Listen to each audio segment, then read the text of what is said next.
They called it the war to end all wars, a generation buried in mud, in wire, in silence. When it ended, the world made a vow: never again.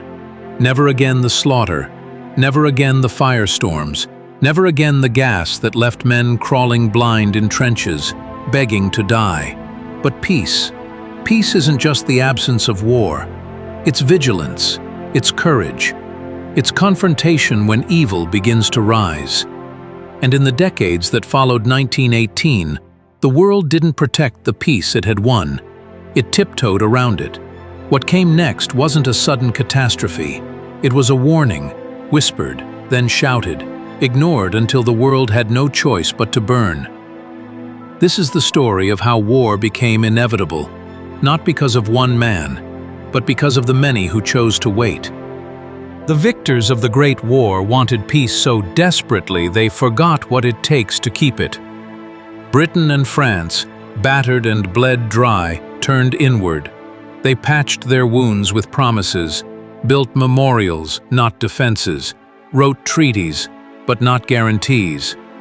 The United States, once hailed as the savior of Europe, chose to disappear behind oceans. No League of Nations, no entanglements, no interest. And in Germany, humiliated, cornered, economically shattered, a rage began to fester. In the beer halls, in the ruins, in the bitterness of a people told they had lost everything, the seeds of revenge were quietly sown. The first test came in the East, 1931.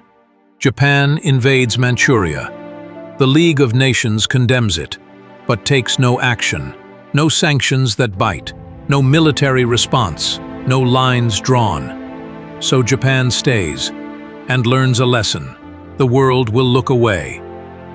Next, 1935. Mussolini invades Ethiopia. He uses poison gas, kills civilians, wants an empire in Africa, and takes it. The League condemns him too, but trade continues. Oil flows. Another lesson learned. And in 1936, Spain erupts. A civil war between democracy and fascism, between the elected government and General Francisco Franco. And as the country tears itself apart, Hitler and Mussolini send guns, planes, troops, not secretly, but proudly. The democracies, they stay neutral, officially, morally, unwilling to pick sides between fascism and freedom. It was a silence louder than bombs, a silence the fascists heard very clearly. While the world looked away, Adolf Hitler took notes. He watched Mussolini succeed, watched Japan walk unpunished, watched Spain fall.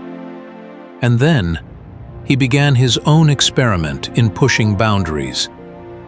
In 1936, he marched German troops into the Rhineland, territory forbidden to him by the Treaty of Versailles.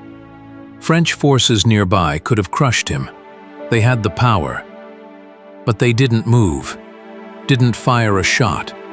Later, Hitler would say, "If the French had marched, we would have retreated." But they didn't, and he didn't. Then came Austria, the Anschluss. Germany swallows its neighbor in a single breath.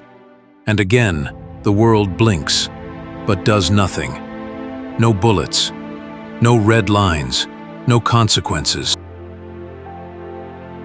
In 1938, Hitler demanded the Sudetenland, part of Czechoslovakia. He claimed he only wanted to protect German-speaking people. He promised it would be his last territorial demand.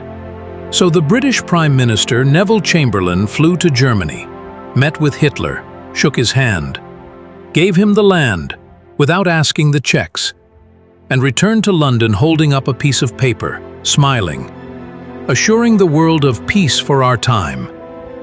But peace bought with betrayal is just a pause before collapse. 6 months later, Hitler took the rest of Czechoslovakia by force. He had lied, and the world had believed him. If you believe military history shaped our world, then you've already joined the force.